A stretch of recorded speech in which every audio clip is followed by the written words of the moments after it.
Hey guys, and welcome back to another Broken Out Game video. Today's video is dedicated to the banner and the events coming up. So the first thing we're gonna do, go to menu, notice, and go into maintenance notice. And this is going to show you the times for when this maintenance is going to be occurring. Just note that it will be a 2-hour maintenance. I'll have time converters down below, and these times are dedicated to PST because that is the time zone that I'm in. So if you go into the Forbidden Grimoire for Gretel, let's just take a note really quick that if you go into the gacha events for specifically the SINoALICE Database, they have skipped the Red Riding Hood and Pinocchio and minstrel banner. So don't get too hung up, don't try to look forward to this or what have you.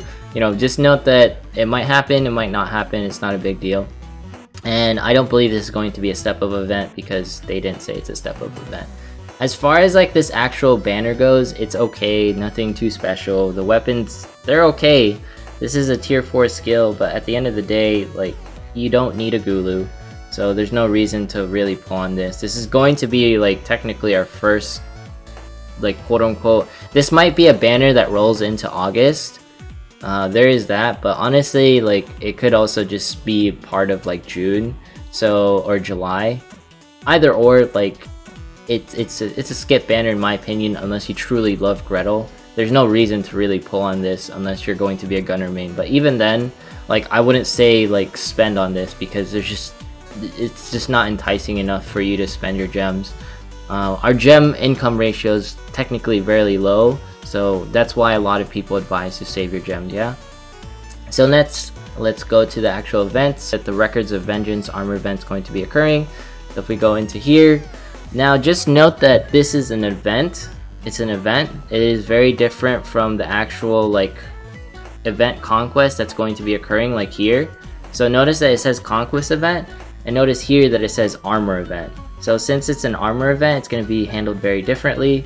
So if we go into the events page, you can see that here's the Records of Vengeance, and then if you go here, this is the conquest page for the SINoALICE Database. You can see that the Emil's disembodied Emil is here. So this is just something to note that it's very different from, it's similar to pretty much the events that we've gotten for Cinderella and for Clock Rabbit, so on and so forth. But I believe this is our first armor event. And with that, let's go to the actual armor event itself. Just note that this is the armor that's going to be dropping. If we want to compare it really quick, this armor has literally the same exact stats as some of the armor that we have from the Nier event. So for example, this Abuel Mule Blade and the 2B Boots polearm, it's the exact same thing, 422 physical defense, 1749 magical defense, 3100 total stats. They increase water effects based off of the thing that it boosts.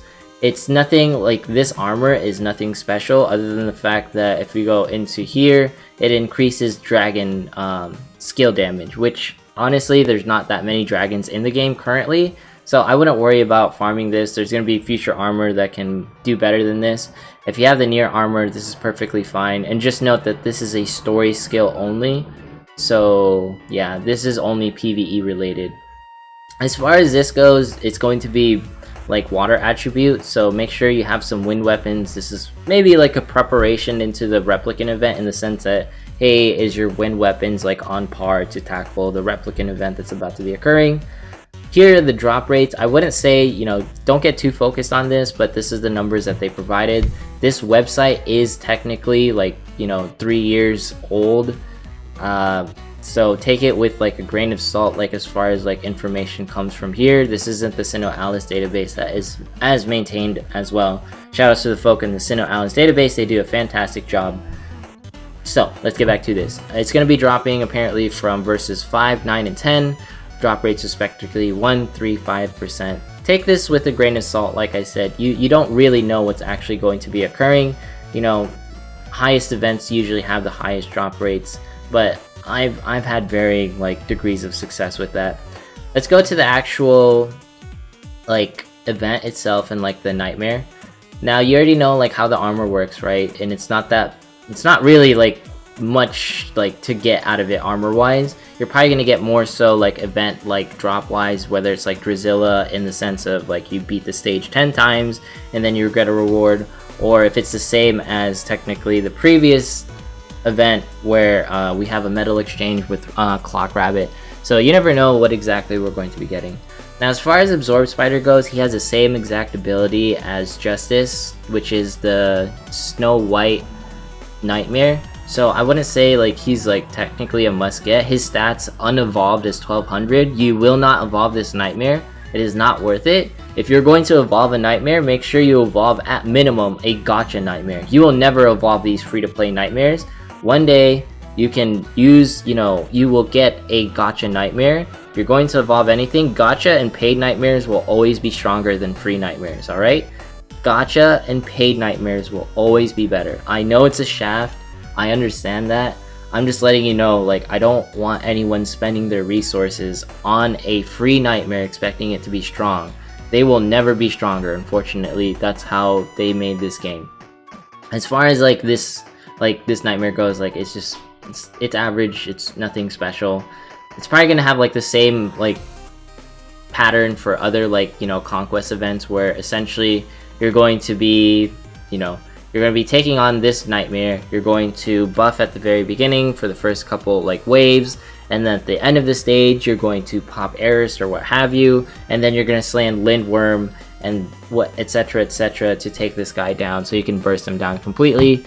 To be honest with you, like I don't think this is going to be like a crazy boss. It might be as hard as Drizilla as far as like it goes, so aim for the appropriate enemy priorities.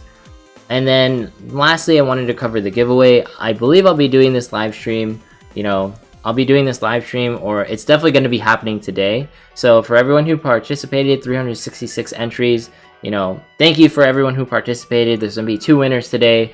I promise I'll post it on Twitter, I'll do YouTube, I'll do something to make sure that you guys know who won. Alright, so whoever wins, congratulations to you. Overall, my thoughts on this armor event is it'll be nice to pace us towards the replicant event, and this is like just a skip unless you love Gretel. As far as like the state of the game goes, I feel like we need more ways to get more gems. If they're accelerating us in these events and banners, they need to accelerate the gems that we are getting in Tangent, because I feel like a lot of free-to-play players don't have enough gems to pull in general. And if you're going to accelerate us, we're going to need more things so that we can essentially get more gems to pull. Because everyone's being baited very easily right now, and I understand why, because there's so many good things happening. But in order to keep the player base, you're going to have to give us more stuff so that we have some incentive to keep playing the game. Because looking at like 500 gems, 400 gems just isn't good. Alright, so that's pretty much what I have as far as like this event goes. Like, comment, subscribe. Follow me on Twitch, follow me on Twitter. Thank you so much for being here, and I'll see you in the next one.